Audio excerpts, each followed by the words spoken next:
Wahyu sudah melihat ada runutan CCTV di rumah pribadi Verdi Sambo. Apa yang pertama kali Abah lihat dan soroti?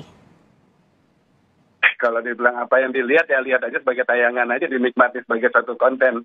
Pertama, saya bukan menjadi saksi ahli yang untuk menganalisa. Kedua, kita juga tidak tahu sumber datanya ini dari mana sampai akhirnya bisa tayang konten seperti itu. Ya, dan kemudian ketiga, tidak ketahuan siapa yang merangkaikan. Nah, dengan demikian, jadi kalau kita melihat satu konten, ya udah, orang lain biasanya hanya mempercayai, oh ini begitu kejadiannya, gitu. Kalau saya, selalu bukan begitu. Saya kalau orang ngeliat kayak konten-konten gini, saya selalu mikirnya bukan, oh begitu, tetapi apa kok gitu sih, gitu. Kalau saya ngeliat kok gitu sih. Kok ya. Gitu sih, ini apa nih maksudnya? Kok gitu sih gini, jadi saya sedikit ceritakan, kalau kita melakukan digital forensik terhadap satu konten yang berbasis CCTV, itu ada hal yang selalu saya sharing kepada media yang saya istilahkan yang namanya 4R. Ya, rentang, reka, rangkai, dan runut. Simpelnya rentang adalah satu sumbu waktu, dari satu waktu sampai satu waktu. Kemudian reka kita melihat dari konten yang ada, kira-kira ini kejadiannya seperti apa. Ya, kira-kira dia ini kemana, dia ini dari mana, dia ini di mana, gitu, kayak gitu. Kemudian kita lakukan rangkai. Setelah kita reka, kita rangkai. Ini siapa yang duluan, habis ini kemana, habis ini kemana. Setelah kita rangkai, kemudian kita runut. Kita runut itu kita selidiki. Kira-kira dari kamera sini, kemudian kalau dia sampai kamera situ itu wajarnya berapa lama. Kemudian sampai di situ lagi berapa lama. Nah, dengan mengetahui konten seperti itu, maka akhirnya kita bisa mendapatkan gambaran yang jelas berdasarkan konten. Ya, saya harus menceritakan ini karena apa? Karena kita gini, kalau seorang misalnya saksi ahli ya, memeriksa kayak gini, dia itu tidak boleh punya rasa iba. Dia itu tidak boleh mengerti hukum. Dia itu tidak boleh mengenal sama yang pelakunya. Dan kemudian dia tidak boleh mengikuti segala aktivitasnya. Kenapa tujuannya? Agar apa yang dianalisa itu menjadi objektif. Jadi pikirannya harus bebas, terlepas dulu ya, Mbak ya? Betul. Jadi dia bisa menceritakan berdasarkan apa yang dia lihat. Tetapi saat dia mempercayai, mendengar berita, kemudian mendapatkan berita acara, kemudian dari news dari mana dia mendengar semua kisah-kisah, otomatis akan terpengaruh. Nah, itu yang akhirnya bisa mengganggu gitu. Oke, Abah, kita berbicara dulu dari 4R, rentang. Ada terakhir Yosua 1548 masih di rumah Verdi Sambo. Kemudian di 17:10 Verdi Sambo tinggalin rumah, 17:23 Putri kembali tapi dengan berganti pakaian. Artinya ada 13 menit yang tidak diketahui melakukan apa, tapi kemudian pulang-pulang justru hanya ada istri Verdi Sambo tanpa ada Yosua, dan istri Verdi Sambo juga sudah berganti pakaian. Sekarang kita coba gunakan waktu tersebut 13 menit ya itu untuk pergi keluar, starter mobil, kemudian keluar sampai di ujung, kemudian masuk ke satu tempat. Setelah masuk ke satu tempat, berganti baju dulu, setelah ganti baju kemudian balik lagi, masuk lagi ke rumah di sini. Apakah betul bisa 13 menit itu dilakukan? Ya, coba aja itu, nah itu yang dibilang reka. Coba betul nggak yang bersangkutan memang bisa melakukan ini? Bisa direkayasa itu waktunya maksudnya, Bang? Bukan gitu ya, gini, kalau saya kan nggak boleh ngomong waktunya direkayasa, kita tinggal ngeliat biar orang hukum yang menilai. Tetapi dalam konten kita selalu masuk logika apa enggak gitu loh. Saya simpelnya begitu.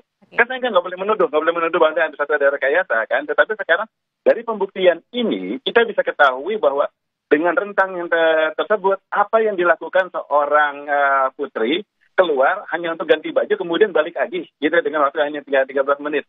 Is that all? Gitu. Dia kan. Sementara kalau kita bilang setelah masuk ke rumahnya yang kan berarti misalnya dia ke rumah dinas ya dari situ. Kan jaraknya tidak jauh tuh. Walaupun tidak jauh, buka gerbang dulu, masuk ke dalam, kemudian ganti baju. Ganti baju untuk apa nih? Setelah ganti baju, akhirnya pulang lagi, naik mobil lagi, bilang sama supirnya, mau berangkat lagi, pulang lagi ke sini. Nah, waktu yang seperti itu yang kita mesti melihat. Jadi akhirnya pergi ke sana hanya untuk ganti baju, what for? Gitu kan? Yang menjadi pertanyaan. Nah, itu satu. Umpamanya kita kalau mau merangkai yang lain, ngerangkai yang lain dari Magelang sampai ke sini. Dibilang ada kejadian sesuatu yang negatif di Magelang gitu kan, sesuatu yang melecehkan martabat lah gitu di Magelang. Sampai ke sini itu satu kendaraan, seseorang yang sudah melecehkan martabat dengan pangkatnya itu adalah 10 tingkat di bawah suaminya, berani melecehkan martabat, tapi kemudian bisa semobil dari Magelang sampai Jakarta, dan kemudian di Magelang sampai Jakarta udah turun, tapi di rumahnya dia bersama. Ada yang bilang nggak bersama, dia sama yang lain. Saya kasih lihat silahkan semua pada pantau CCTV-nya, itu kelihatan saat mobil tersebut, mobil Putri itu masuk ke dalam, itu kelihatan dari balik kaca. Itu mobilnya nyampe. Pas mobilnya nyampe, Putri keluar nggak berapa lama, si brigadir dia juga keluar dari sana. Berarti memang satu mobil, kalau dengan analisa yang CCTV. Ya kan? Gitu. Berarti artinya itu adalah menguatkan bahwa tidak ada ya pelecehan yang katanya dilakukan. Gini, kalau dibilang tidak ada juga saya nggak bisa tahu, karena saya bilang kan pelecehannya itu tidak terbukti dalam CCTV yang di Magelang di mana. Tetapi sekarang saya bilang dari konten tersebut di sini ini yang bersangkutan adalah satu mobil antara Brigadir J dengan Putri gitu loh. Silakan sekarang pakar orang yang melakukan interogasi gitu ya, melacak kepada Putri yang bersangkutan apa betul setelah Anda dilecehkan ini masih masuk satu mobil dan and so on. Kan bukan orang telematika yang melakukan investigasi tersebut. Kita hanya membuktikan ini loh yang kelihatan masa begitu. Oke, jadi Abah mempertanyakan rentang 13 menit ini begitu ya. Nah kemudian kita ke tadi runutan ceritanya ada tadi PCR, betul ternyata kan dilakukan kan sebelum pergi ke rumah dinas, ternyata ada dulu dilakukan PCR. Ada tadi kelihatan Yosua juga, ada Eliezer juga, ada Ibu juga yang melakukan PCR. Yang dilihatnya Bah, kalau untuk runutnya? Kita runutnya begini, saat seseorang sudah melakukan satu hal yang negatif, ya kemudian sangat tidak berkenan, itu pasti waktu itu juga kemudian harusnya secara skenario seorang Putri akan menelpon suaminya kemudian komplain mengenai apa perlakuannya yang brigadir gitu kan. Tetapi masih boleh masuk ke ruang rumah pribadi, bukan rumah dinas, ke rumah pribadi, dan di tes PCR juga as nothing happen, benar-benar bukan sesuatu yang apa disuruhnya dibentak-bentak yang kayak gimana gitu. Nah kita kemudian ngelihat sekarang kamera yang ada itu hanya merekam itu yang di garasi dengan kemudian yang ngadap ke ruang waktu PCR. Padahal satu yang namanya DVR ya, digital video recorder, biasanya itu either 2x2 jadi isinya 4 kamera atau 3x3 9 kamera atau 16 kamera gitu loh. Untuk seorang rumah jenderal logikanya minimal sih 9 kamera ya yang tersebar. Nah, harusnya 9 kamera tersebut itu ikut dianalisa dengan orang yang pakar digital forensik yang bersangkutan agar bisa mengetahui kira-kira dari kejadian di sini waktu misalnya si A masuk dari belakang, apakah betul memang dia dari luar ataukah sebetulnya dia keluar dari pintu depan kemudian masuk ke pintu belakang. Kan bisa harus dilihat seperti itu. Dan selain itu siapa lagi yang masuk ke ruangan tersebut. Kemudian selain itu siapa juga yang datang ke rumah dia dinasnya. Nah, informasi ini semuanya perlu diungkapkan. Gitu. Nah, setelah itu diungkapkan, kemudian bisa kelihatan akhirnya bisa dirunut rusaknya dari jam berapa. Kalau dibilang kemudian sengketa itu masih ada, berarti ada di 1-2 kamera, berarti harusnya ada di 7 kamera lainnya. Berarti ini ada kamera memang yang belum terbuka ya, memang kan belum diungkap semua ya, atau memang sudah diungkap tapi memang tidak dipublis atau gimana? Jadi gini kan kita mendengar skenario-nya bahwa ada kamera yang rusak, ya kan dibilang gitu ya. Nah kan belum dijelaskan yang rusak ini yang di rumah pribadi atau yang di rumah dinas, ya kan? Kalau yang sekarang yang kita bikin skenario di sini karena adanya satu kejadiannya adalah di rumah dinas, TKP-nya di situ. Berarti yang di rumah ini kan normal-normal saja, yang di rumah pribadi. Kenapa tidak bisa ada lengkap kontennya di situ, yang rumah pribadi gitu loh. Ya. Nah, kenapa kita bilang lengkap? Selalu yang namanya suatu objek analisa tidak hanya murni hanya menganalisa misalnya 3 objek, FS lewat, kemudian PC lewat, kemudian BJ lewat, udah situ aja. Nggak begitu, harusnya direngkamnya benar-benar dirunut, dicari di skenario-nya, siapa-siapa saja yang lewat dan ada di ruang tersebut, di area tersebut, di rumah tersebut pada hari itu. Kenapa ini penting? Apabila itu mampu dianalisa, akhirnya mau pengembangan saksi-saksi bisa kelihatan langsung dari semua yang CCTV. Bahwa si A ini Anda juga ada di sini, Anda juga dinyatakan hadir.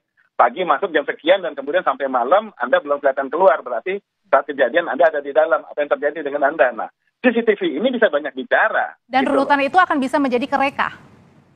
Bukan, reka itu belakangan. Gini, reka dulu runut itu terakhir. Setelah reka itu adalah kita mereka misalnya.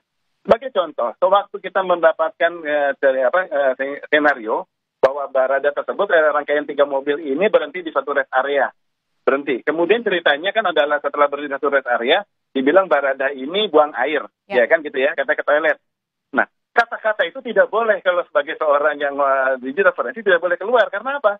Karena tidak ada kamera lain yang menunjukkan bahwa dia ke toilet. Bisa aja dia sebetulnya ke warung beli rokok, dia ke warung beli permen, tidak ke toilet, kemudian balik lagi. Normalnya orang pasti setelah yang di perjalanan jauh, dia ke toilet. Tetapi tidak harus.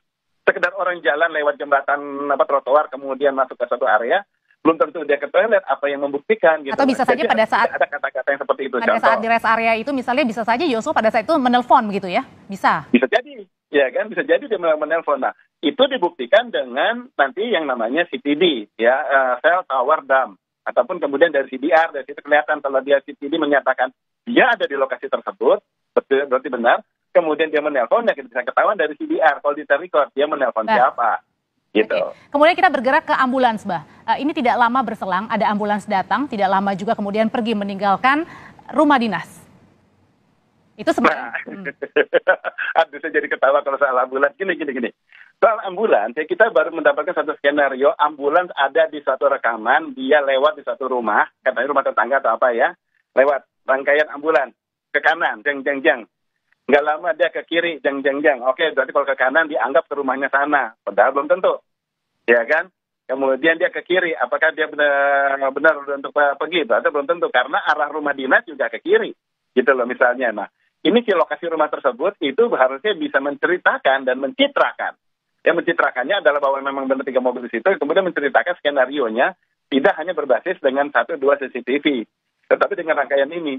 Kalau saya mau iseng misalnya diminta oleh seseorang, bikin cerita yang kayak gini, saya bisa nggak sampai 3 hari, saya bikin aja satu kamera, saya tayangkan, kemudian dengan log time-nya jam sekian, saya lewatkan mobil, nggak kemana-mana, dia hanya lewat di gerbang aja, ngiung, berhenti. Nah, mobil lagi petugas, ngiung, berhenti, nggak kemana-mana, habis itu direkam, habis itu dibalikin lagi, wing, udah kelihatan. Kalau gitu apa yang Abah lihat dari kejanggalan datangnya ambulans? Kejanggalan itu. Ini kalau kita kembangkan, ini rangkaian mobil pada akhirnya ujungnya kan katanya menuju ke rumah sakit Polri, ya kan? Tetapi rekaman CCTV-nya hanya menunjukkan sampai di depan rumah sakit Polri saja. Padahal rumah sakit Polri itu kalau memang ada ambulan datang pasti dia akan berhenti di depan IGD. Kan nggak mungkin nguing-nguing ke dalam rumah sakit Polri kemudian sampai sana berhenti. Pasti kan harus diteruskan. Ini ada membawa seseorang yang ibaratnya ada orang sudah meninggal ataupun orang lagi sekarat kan? Kita kan pasti dibawa di IGD atau dibawa kemana, kemudian dikeluarkan, pasti ada kamera juga yang menangkap, orang kayak mobil ini, apa yang diturunkan mobil tersebut, gitu loh. Dengan demikian benar-benar ketahuan apa yang dilakukan mobil ini, nggak hanya sekedar sampai pengkarangan rumah sakit Polri selesai. Okay. Nah, kalau saya, ya gitu, kita bilang bicara analisa, tetapi karena yang terbentuk adalah seperti itu, ya sudah, itu yang saya bilang, tayangan biarkan itu sebagai satu tayangan. Okay. Tetapi kalau dibilang sebagai satu analisa, menjadi pertanyaan besar, kalau bagi saya menganalisa, hal itu menjadi yang harus jadi bahan ulasan. Oke, jadi harus diulas ini ambulansnya kemana dan membawa apa begitu ya, Bah? Ya, sampai ujungnya ketahuan turun, ketemu susternya atau siapa membawa kemudian berangkar atau apa kan untuk dorongin jenazah ataupun orang yang lagi sekarat didorong kemana ke dalam. Nah, itu kan semuanya apalagi di rumah sakit kan banyak kamera-kamera itu gitu loh. Oke, Mbak, ya. Apakah mungkin CCTV yang rusak ini kemudian jadi betul semuanya, jadi bisa memastikan rentang, runut hingga rekanya? Oke, CCTV itu kalau dibilang rusak sebetulnya ada 3 area besar pada CCTV, yaitu media perekaman atau capturing media ya, yaitu si lensanya kamera perekam. Kemudian adanya media untuk controller. Controller itu dari distribusi kamera-kamera yang masuk, direkam, dimasukin ke dalam satu alat, ya, diterjemahkan menjadi satu istilahnya format-format video yang standar untuk kemudian disimpan. Nah, simpannya ada media lagi penyimpanan. Pertanyaannya saat dibilang rusak, ini rusak yang mana, gitu loh? Ya, media perekam, media controller atau media penyimpanan. Ya. Kalau media penyimpanan tidak rusak, berarti rekaman di sini harusnya mau controller rusak kayak gimana, sampai diinjak-injak ataupun kemudian ya, media perekaman yang capture itu kejatuhan pohon sampai hancur, digigit diinjak sama Godzilla sekalipun nggak ngaruh karena harddisknya itu masih aman. Nah, rusaknya di sini di mana? Pertanyaannya adalah yang dibilang sama Kapolres yang rusaknya namanya decoder. Nggak ada CCTV, nggak ada decoder. Yang ada adalah digital video recorder, gitu, bukan decoder. Nah, jadi ini apa yang dibilang rusaknya yang apa? Yang itu saya bilang kalau ternyata adalah media penyimpanan yang rusak, itu perlu kita recover. Nah, saat itu kita bisa recover, akhirnya semuanya bisa keluar lagi, bisa tampil. Kecuali ada benar-benar ada satu area-area dari file itu sektor-sektornya yang rusak. File-file itu beruntutan Mbak Audrey. Jadi namanya file rekaman CCTV itu per 10 menit direkam, 10 menit direkam. Jadi file-filenya banyak. Nah, itu bisa dilihat mana yang rusak gitu. Baik, artinya CCTV nanti bisa menjelaskan antara rentang, runut, hingga reka. Terima kasih Abimanyu Wahyu Widayat, ahli digital forensik. Abah sudah berbagi informasi di Kompas Petang.